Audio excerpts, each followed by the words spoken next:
All right, so with the bao, any kind of veggies, the Vietnamese veggies, when you make the soup, it needs some kind of protein. Some people use a spare rib sometimes. Some people use with shrimp, which is what we're doing today. Different people have different ways of prepping the shrimp, but this is how I do it. Here we have a half a pound of shrimp, a teaspoon of garlic,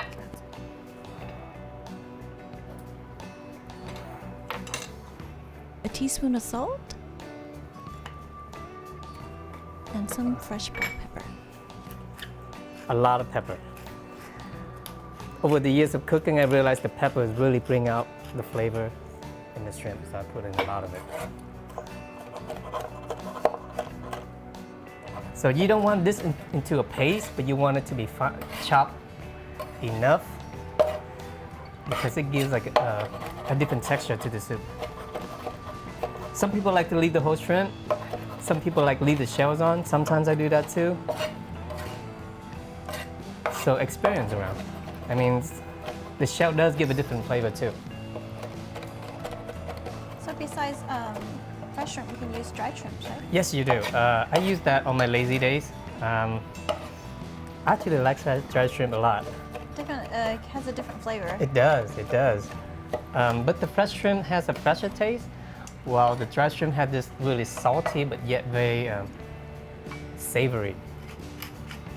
It adds texture too. It does, it does. So it depends on your mood, you know? To me, it's usually whatever available.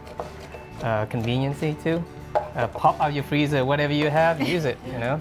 So that's the thing about Vietnamese cooking, is you have so many different ways of doing things. There's no wrong way, there's no right way.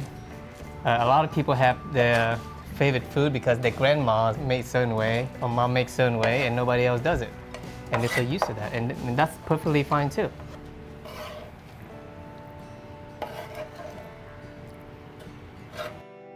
Start with some oil, shallots. I see you have shallots. Is there a difference between onion and shallot? Does it really matter? Can you like substitute onion for shallots? You know, actually, shallot is a cross between onions and garlic, right? So that's why it's being used in so many Vietnamese food, because you know you don't want to use onion and shallot. I mean, onion and garlic, so you do both. Yeah, that one. Okay. Yeah. So that's the reason why we use shallot, because it's you know, it has both of the smell and the character of the. Yep, there you go. So you want to stir this up. So here's the thing, like if you're not sure you use garlic or onion, just use shallot. That's like a cross. that's the medium. it goes with everything. So once you see like it turning a little pinkish or reddish, you can add in the water. So you have to estimate it, how much of the veggies you're going to use. You want to be enough to cover the veggies. So this look about like 1 liter, so about 4 cups. 4 cups of water. Well, that's the thing about Vietnamese food, is that it's so hard to get the exact measurement because we're always adjusting it. And you have to take into account that once you're cooking, the water evaporates, right? So it's not always the same. To be honest, I never measure anything in Vietnamese cooking at all. I honestly don't. I go by my eyesight and by tasting. I never really measure out. I have kind of like an assumption, a guesstimate, Yeah. you know? But that's about it. So you want to bring that up to a boil. Wow, this thing's boiling fast. Basically, the whole idea is you making a roux, right? Like a stock, right? So you want to start adding all your ingredients to make sure it's up to taste. So right now I know it's nothing. I need to put some fish sauce. I would say about 3 tablespoons of fish sauce here, but use your own judgment. That was a lot of fish sauce. Well, you want to go a little salty, right? Because once you add that in, it won't be as salty anymore. So I guess we're gonna add in another teaspoon of salt. That's salt. That's salt. Okay. For now, just under. And another teaspoon of mushroom seasoning. So while we're waiting for that, I want to talk about how we cut this earlier. Yeah. So, how did you cut it earlier? Well, we were talking about it. We had 2 ways of cutting. It's either thin moon shape Or this one, it's what you call it, a julienne. Yes. But I don't know, this is how I grew up with, so Yes. that's why I decided to cut this way. And the moon shape is usually for me, which is the gourd. The gourd. So, but you can cut it any way you like. So this is how I grew up with. You know, the thing is, the thinner it is, I like it. The thinner it is, the better. It cooks faster. Yeah. Okay, how is it? So can we taste it yet? Yeah, I think it's almost there. Almost there? Almost there. So you want it a little bit on the salty side. Yeah. So you have to keep in mind, all you tasting is the shrimp broth right now. When you see the bubble on top, just skim it out. We're gonna drop this in.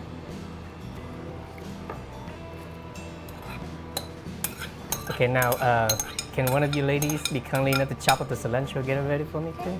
So you want to cook this for about, I would say, 7 minutes. So you want to cook until it becomes translucent, and that's when it's done. But in the meantime, get your cilantro ready, get your onion chopped up, because you're going to finish with that.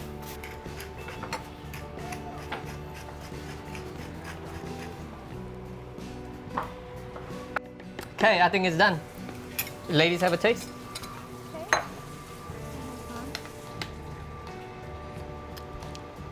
Tastes good to me. Now you can taste the bowl. Right, so Just like parents. Very so flavorful. once you get to the point where you want, you're gonna finish it up with some cilantro.